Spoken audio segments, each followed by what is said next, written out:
Morning class, I'm Will Kemp from Will Kemp Art School, and this week we're going to be painting this, a lovely little simple still life. All we're going to be using is 3 paints: titanium white, ultramarine blue and burnt sienna. We're going to learn about warm and cool colours, how you can balance them out together. It's a really simple still life painting, anyone will be able to do it. We only use 2 brushes, 2 colours, 3 paints. How can you fail? So the first thing to do is just to prepare a coloured ground just to work on top of.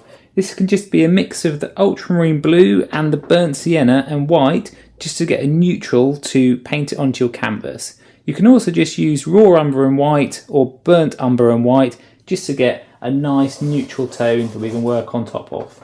Don't make it too thick, work quite thinly just so you cover the canvas but it's still opaque enough that you cover over the white paint from underneath. What we want is just quite a light tone that we can then work on top of, but no white paint. Get rid of that canvas so that we can work our colours on top of that.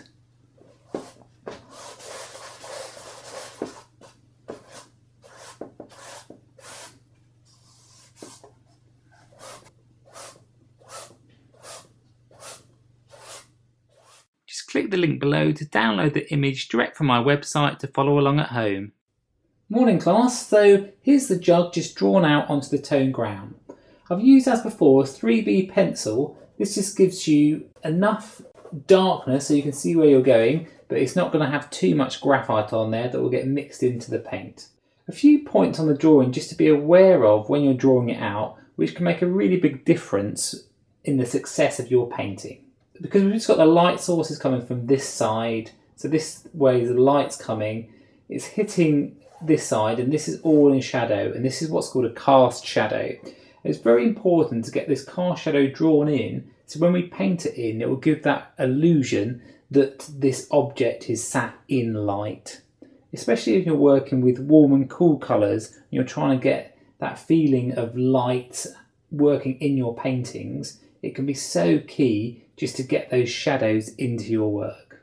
Also notice how I've got this very sharp line here where we've got the shadow area that's inside the jug. This is again going to be so key just to really give that feeling that we've got a light coming from this side, and it will just make it feel very realistic.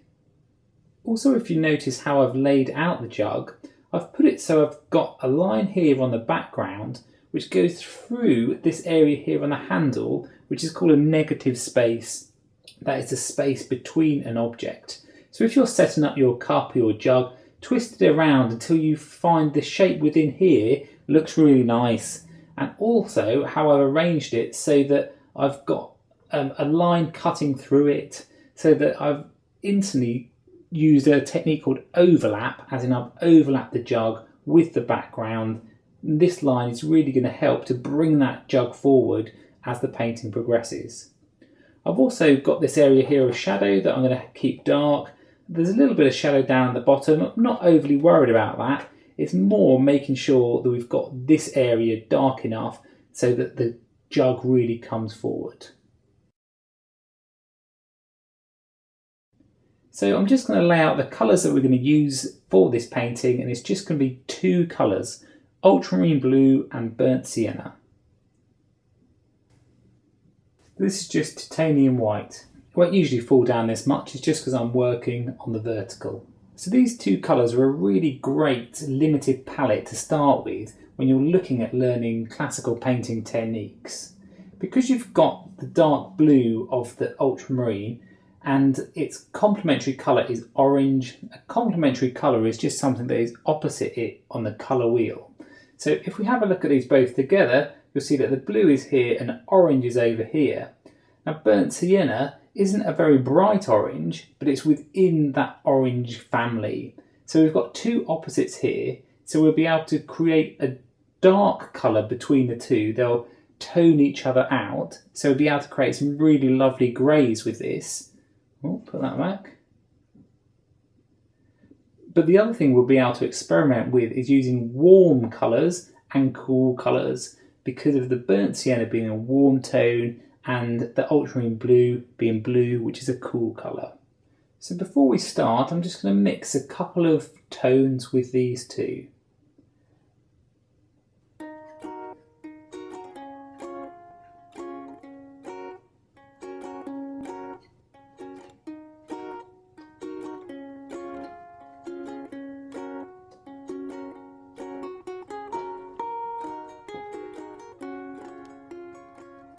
You start to see we've created is a very dark brown, almost black colour from these two. This is going to be great for some of these darker areas on the jug, and that's what we're just going to put in to start with.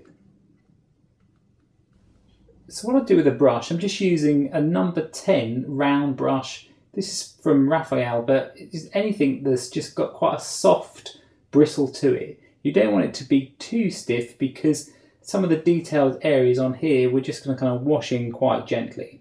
So I've just got some water. It's very clean water. It's just a very dirty pot, so don't be alarmed by that. So just dip in your brush to the water to start with, and then with some kitchen roll I take off most of the water, and you see what happens is it just helps to give the shape back to the brush, and this just means I can now work this so I can just get a nice thin consistency that's thin yet opaque. It's a really fine line between going too thin or too opaque with your paintings. It takes a bit of experimentation, and really don't underestimate how much of a difference it can make from being too thin or too thick. Can make a massive difference in the success of your painting. So I'm starting and I'm looking at the whole image, and I'm looking for the darkest area, the real darkest part. So for here, this area of the jug handle is very dark.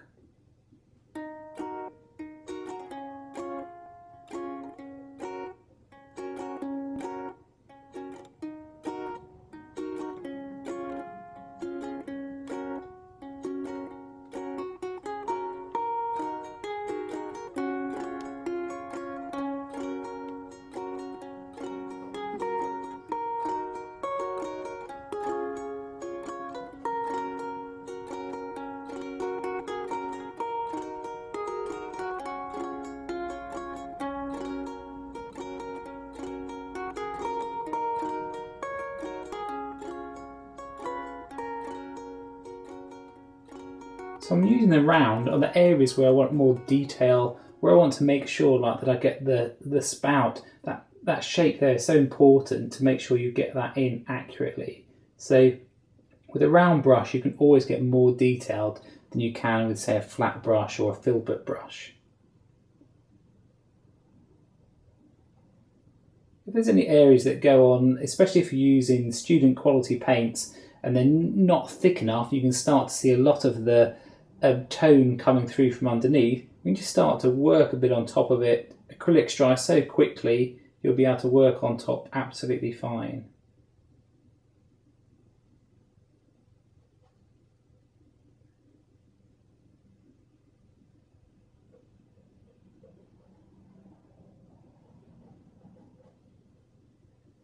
Be careful when you're working on the bottom of the jug that you don't flatten it out.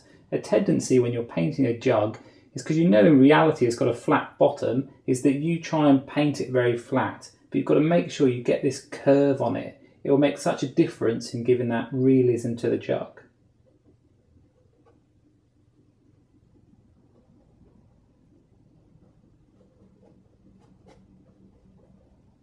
Now on the photo that I've got, there's a line which is a crack in the wood that the jug's sitting on.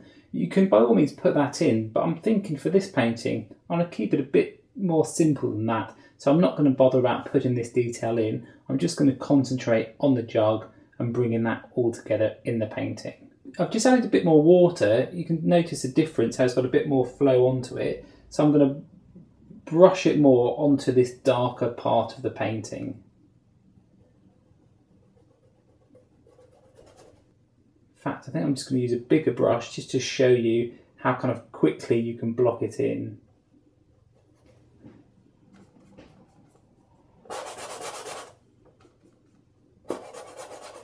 So this is just with a filbert brush.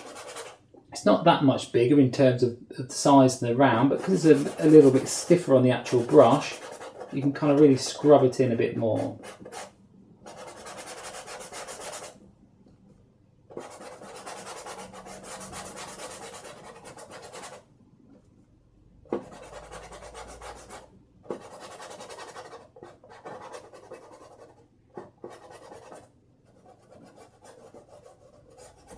There's a little bit of reflected light on this side of the jug, so I'm just going to wash that in with water, just so it keeps it quite dark, just so I'm aware that it's there.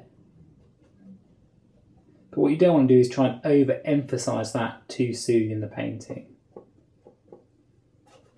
Now we've got this real dark scene, I'm just going to put in some of the lights into this area of the spout, so we've got a tonal range, the darkest areas and the lightest areas. The one light areas we're not going to put in now is the highlights, like the highlights on the edge of the handle, or a little bit of reflected light here on the edge of the jug, because they often look like the best things to paint, as in the most fun things to paint, and they're often the easiest things to put in just at the end. If you build up your shapes first, and so it looks like the highlights is sitting on top of them, it'll be so much more effective in your painting. I'm just going to grab some of the white and add a bit of this colour that we've already mixed. Okay, I'm just dipping it in the water just to increase a bit of flow.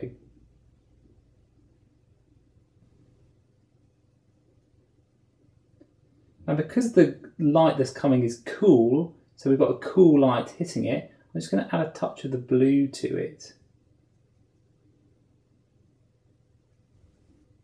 Okay, that's quite nice.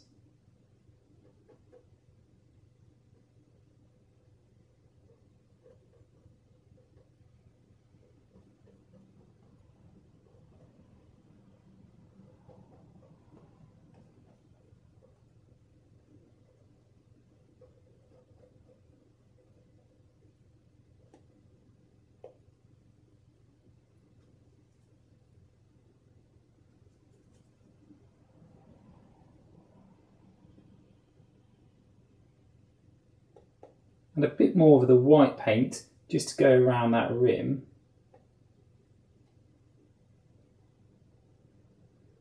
Probably go over this again later, so don't worry about it too much.